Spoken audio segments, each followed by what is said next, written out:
Hey guys, what's going on? So this is gonna be a little different. First non-haul video, at least that I'm gonna upload. I recorded some recap of the last couple months for my reading, and then I thought it was really boring. When I was editing, I was like, nobody's gonna watch this. As you can tell, still trying to figure out the lighting situation. I don't know what I'm doing still, but fuck it, we ball. But yeah, I just wanted to come on here today and talk about Raid on Graymalkin, the event that just happened. I guess not just happened, but like happened a month ago in X-Men and Uncanny X-Men. Because I have a lot of thoughts on it. I really enjoyed it. It was a really, really fun event for me. I only recently started getting monthly issues. And this was my first like big event that I was reading as it came out. And so this event will probably always be a little special to me, even if it does have its faults, I will say that. But it might just be my bias from first ever event reading going into this.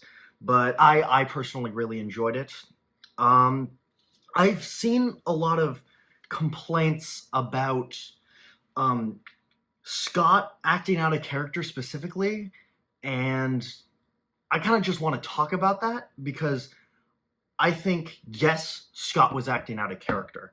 I think it is important to realize that Scott was acting out of character, but I think that was intentional. I do not think it was mischaracterization. I think what I believe happened is Scott has been a child soldier for years and years and years. Since he was a teenager, and he's been fighting this war, and he's just repressing these feelings so much that he can't function properly as a person. He's such a war machine at this point that he's not letting himself be human. And I know this isn't a new concept for Scott Summers, but it's just kind of what I noticed.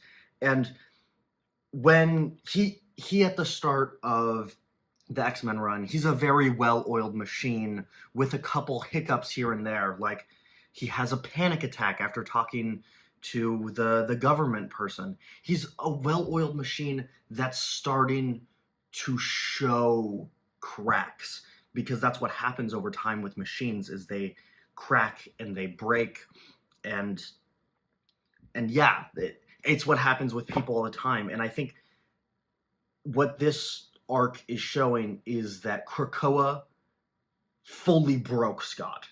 I haven't read Krakoa, to be fair. This is all me just theorizing and putting together pieces. But I think that Krakoa broke Scott in a way that he has somehow never been broken before, which is surprising because stuff like this has happened before. Genosha and a bunch of the other stuff in the past. But from what I can tell, this entire From the Ashes universe or line right now is people coming from the ashes but returning broken and sad. This is reflected in Rogue as well. Rogue is so hard stuck on focusing on the past and like trying to do, no, Charles can save us. Charles is the answer. He knows everything. And raising these new generation of mutants, it's very X-Men. That's what the X-Men started as. But with Scott, he broke in a different way, where Scott is trying to move past. He's done. He's been doing this for so many years, and he's seen no change. He's just keeps going and going and going, and there's been no change in his life. He's just constantly been fighting. I mean, there's been changes, but it's rough. And I think it's kind of a critique on toxic masculinity, where a lot of men, they want to just keep going and they don't want to share their emotions until the point where it breaks them, and they have moments like this where they're lashing out. Rogue is one of his closest friends. He's been fighting with Rogue alongside Rogue for years and years, and I think that's kind of what the point of this was. These are two broken people who their trauma is causing them when they were at one point so tight. They were such a strong team. There's a line Rogue says in the story where she's telling Scott he's one of the people she respects the most. Like, they obviously clearly love each other, but they're so traumatized and so broken from Krakoa that it just doesn't work for them.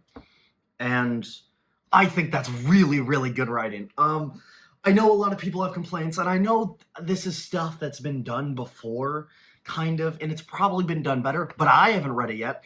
But I just think it's so cool that it also doesn't get resolved in the end. It's left open. So many big events try and wrap everything up immediately, and they don't let the story just have to continue after that. It's big event and then back to regular life. It's just, that's my problem with a lot of big events nowadays. It's that this big event takes over for like a couple months or so, and it's all everybody talks about and all everybody focuses on, and then it ends, and then the characters just go back to doing their own thing. I could be wrong. Again, I'm new to comics.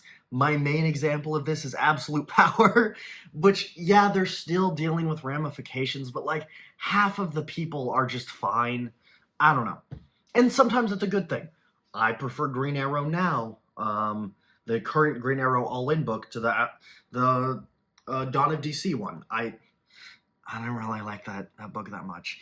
But yeah, I just think this was a really, really strong event. Yeah, the ending is disappointing, but it's supposed to be disappointing. You're supposed to feel, oh, we didn't gain anything here. We only fractured and hurt ourselves more. And I think that's great. I'm a little scared for where they're going with the next big event in a couple months.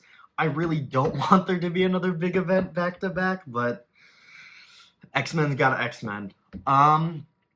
But yeah, I really liked all the character interactions in general. It's just Rogue and Scott, their dynamic in this story was just so interesting, and I see a lot of people being like, "Oh, this blah, blah, blah. This is bad writing. They're acting out of character." Yes, they're acting out of character. They're traumatized children who have both been Rogue too. I mentioned Scott's been fighting since he was a kid. So is Rogue. Rogue was raised by Mystique to be this warrior. She started as a villain and then joined the X-Men and found her family. And then that family has been continuously ripped apart.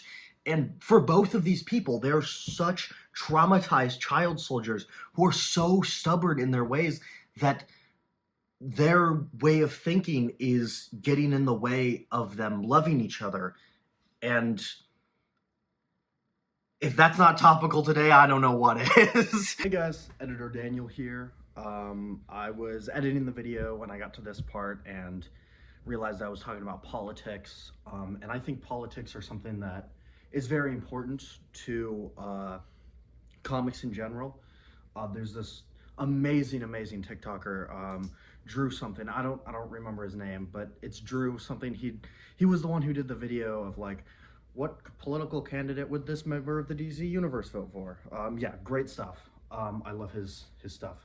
But I don't know if this is gonna go up that night, but it is January 20th today. So it is a very political day. And I just wanted to come on and say that this is a safe space for anybody of any racial background, ethnic background, any gender identity, any sexuality, anything like that. I just think it is important to say that, especially with the coming years. And it's important for me to say that. My favorite character or superhero is Green Arrow, and I've said that in a couple videos, but if you didn't get that impression that my favorite superhero reflects some of my political beliefs possibly, maybe my channel's not for you. Sorry.